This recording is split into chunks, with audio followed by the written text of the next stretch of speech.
dicevo, ammettiamolo, Sì.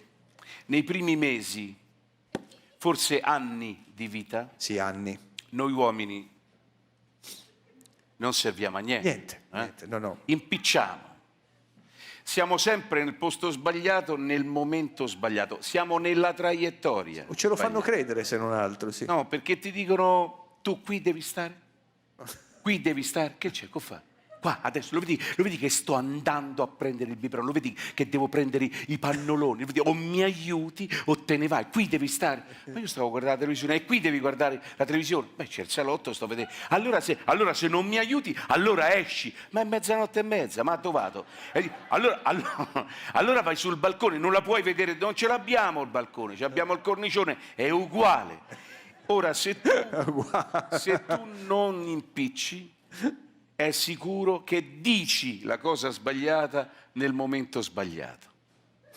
Io l'ho detta questa cosa sbagliata appena è nato Niccolò.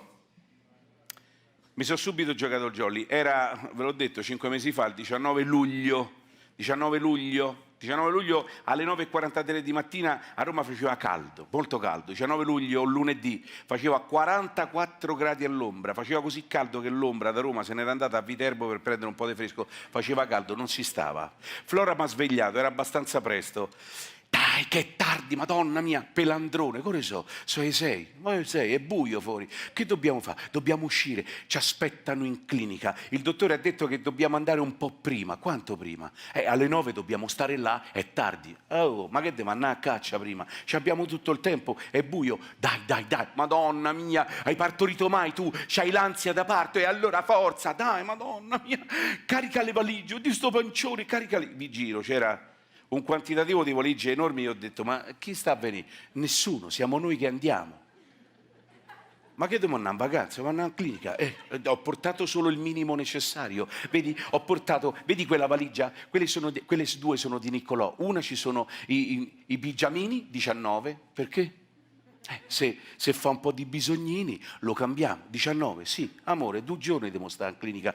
Ho portato anche i bavaglini, 34. Se ha un po' di bava, se sbava, amore, se sbava e caga così, lo lasciamo in clinica. È pieno di ragazzini. Poi scusa, sto ragazzino sarà nonno nuovo, ci avrà al minimo 2 anni di garanzia, ce lo cambiano, vedrai che ce lo cambiano. Dai, forza, madonna mia, prendi anche la valigia grande, è la mia, così grande. E certo, ci sono le sottanine, ne ho prese 36, che fanno? Per 2 giorni, ma che devi fare? La sfilata? No, non ti preoccupare, madonna, non so che colori c'ha la clinica, quindi è di colori variegati, tu poi non ti preoccupare, anzi, per te ho preso il pigiama, ma io dormo a casa, ma metti caso che serve in macchina, e che mi metto il pigiama in macchina se devo dormire in macchina? Dai, forza, pelandrone. Io prendo tutte queste valigie, alle 6 già faceva caldo, faccio avanti e indietro, tant'è che la gente del condominio faceva, guarda, chissà Brignano perché trasloca, ma non hanno detto che si trovano tanto bene a casa. Carico la macchina, eravamo da soli, lei scende 6:10, 6:15, ero già sudato. Madonna, sei già sudato? Ho capito, ho traslocato, è certo che sono sudato. Partiamo, era presto, molto presto, non c'era nessuno per strada, quel lunedì del 19 luglio per strada non c'era nessuno, talmente vuota era la strada che gli operai srotolavano l'asfalto prima che arrivassimo noi. Arriviamo chiaramente in zone in clinica, la clinica ancora non c'era. Dico, ma la clinica? La mettono intorno ai 7, adesso è troppo presto. Arriva il camion, retromarcia, vieni, c'è in metro così, vieni, scaricano la clinica, la aprono e mettono i medici dentro. Chiaramente Flora è la prima, sale, io a fare i controlli, io a seguire, dico, dove va?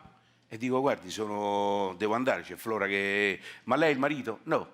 Ma lei è... chi è? Il fidanzato? No. È l'amante? No. E allora? Ma io sono il compagno, che vuol dire? Non può entrare, chi la conosce? Per me potrebbe... Ma io sono il padre del bambino, e chi ce lo dice? Ah, bello, qui è che sennò entrano tutti. E poi, scusi, ha fatto il tampone? Dico, no, c'ho il Green Pass, e che vuol dire? Lei deve fare un tampone. Vabbè, facciamo sto tampone. Dico, che tampone fate? Beh, l'antigenico. Dico, a me l'antigenico come va? A me stiamo in clinica e facciamo una cosa igienica. Quindi dice, ma no, lo fanno tutti. E che fate? Devo fare a tutti e poi mo date a me, date almeno una sciacquatina sotto al lavandino.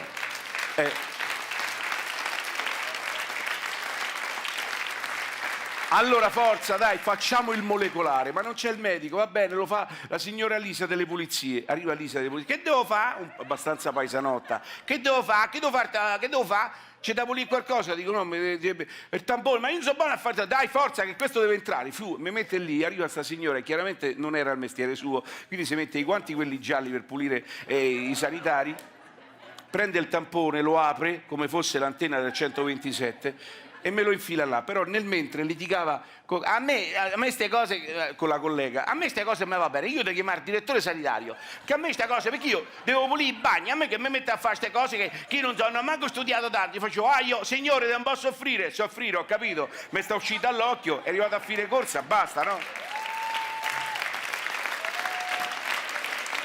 Comunque, dopo grande fatica, vado su, trovo il reparto, comincio ad entrare, ecco la trovo. Lei dice, dove va? Dico, guarda, si mette in sala d'aspetto. In sala d'aspetto faceva molto caldo. Dico, ma l'aria condizionata? C'è proprio condizionata, stare lì non può uscire, non è che possiamo mettere l'aria fresca. È una nursery, lei capisce, va bene, e intanto fumi, lei fumi, ma io non fumo, faccia così che gli passa. Quindi io stavo così, avanti e indietro, dopo un paio di alle 9:43 finalmente Niccolò viene al mondo, sano, in salute. Quindi Flora era già pronta, oddio, con la mezza anestetizzata, quindi la portano direttamente nella sua stanza, dove chiaramente dopo un po' arriva anche il bimbo, però nella stanza c'era la mamma di Flora, la nonna di Flora, la zia di secondo grado di Flora e mia madre, un gineceo di donne. E Flora arriva dalla sala parto, arriva con l'ostetrica, la ginecologa e l'infermiera che portava la barella, però sta barella, siccome lei era da sola,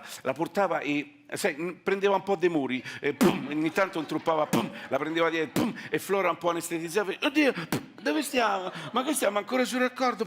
E io, amore, sono qua, amore, oddio, ma chi è quello tutto sudato? Non mi ha riconosciuto. Non si preoccupi signora, e quindi vengono sempre a chiedere i pasti qui, date 2 euro al ragazzo così si lava. Dice, ma lei sta qua, io sono il padre, vabbè, e mi mettono da parte. Arriva il bambino l'avevano lavato, l'avevano sistemato, gli avevano messo i braccialetti, finalmente lo portano nel letto, lì nel letto si apre questa sorta di questa margherita di donne e introducono il bambino così tutto incartato, perché c'aveva il pannolone, il pannolino, c'aveva il pigiamino de Pile, la coperta della clinica più la coperta portata da casa, era un fagotto di roba, scartatelo, scartatelo, incominciano tutte le donne della famiglia,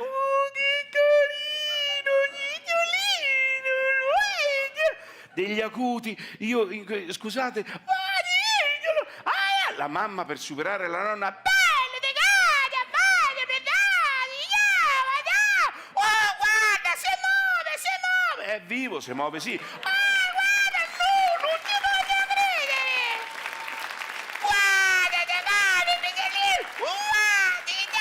guarda, una sopra l'altra, degli acuti lancinanti, sembrava di stare in un nido di aquile.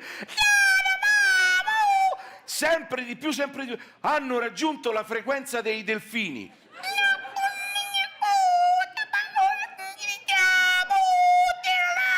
Poi a un certo punto, boom, si è sentito un botto. Hanno rotto il muro del suono. Ultrasuoni. Si vedevano solo facce senza suono, vetri vibrare e i cani per strada latrare.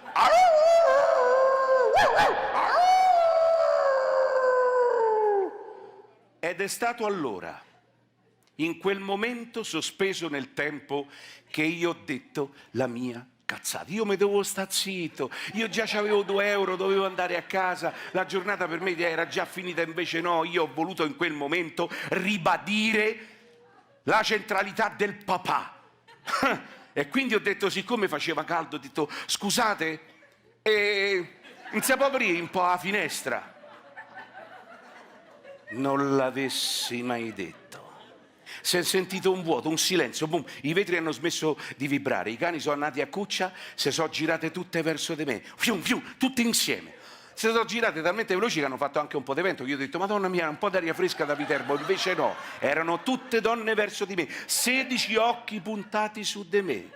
Dallo schieramento esce mia madre un po' claudicante e con la borsa sempre attaccata e mi fa, che hai detto tu?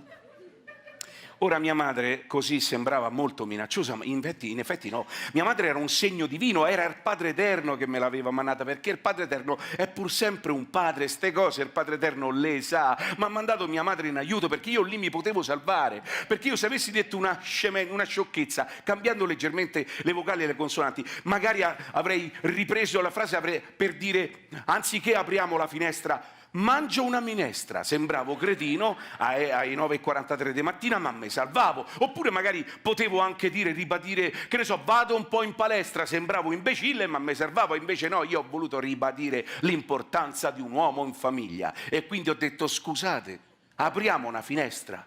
Allora ho sentito bene, imbecille che non sia altro. Ma chi apri la finestra? È nato ragazzino e tu apri la finestra così e ti ha un corpo d'aria. Ah, ma fa caldo. Se fa 44 fa caldo, non può mai fare caldo quando nascono i ragazzini. Apri la finestra, sto imbecille cretino. Io non t'ho cresciuto così, io t'ho cresciuto con dei valori, hai capito? Apri la finestra così al figlio piccoletto gli via un corpo. Delinquente, assassino, a te devono levare la patria paternità.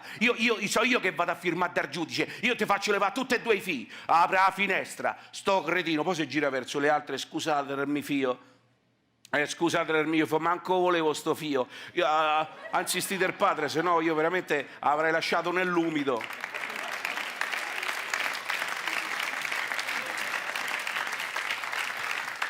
Il fatto è che noi uomini non dobbiamo replicare. Quando abbiamo un rapporto forte con una donna, sia essa compagna, moglie, anche solo fidanzata, un uomo non deve rispondere, deve acconsentire.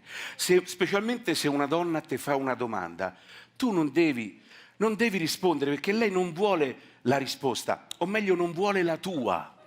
Lei vorrebbe la sua. Ora, se tu non sei il mago d'Arcella o sei, che ne so, devi svenire. Per esempio, se una donna ti fa, per esempio, una domanda, scusa? Un uomo quando sente scusa già non sente più parole, sente solo suoni, perché è già andato nel panico. Scusa? Sì? Ma sai fatto vedere? O c'hai una bomba ninja e sparisci, o ti butti nell'umido, oppure fai facce. Se lei poi insiste ne fa due, scusa, ma se vai vedo o sai vedere? Tu devi fare facce, come per dire ho capito amore, ho capito, se no le dice non mi ascolti nemmeno, e quindi fare facce tante e poi emettere suoni, nemmeno sì e no vanno bene perché te comprometti, suoni.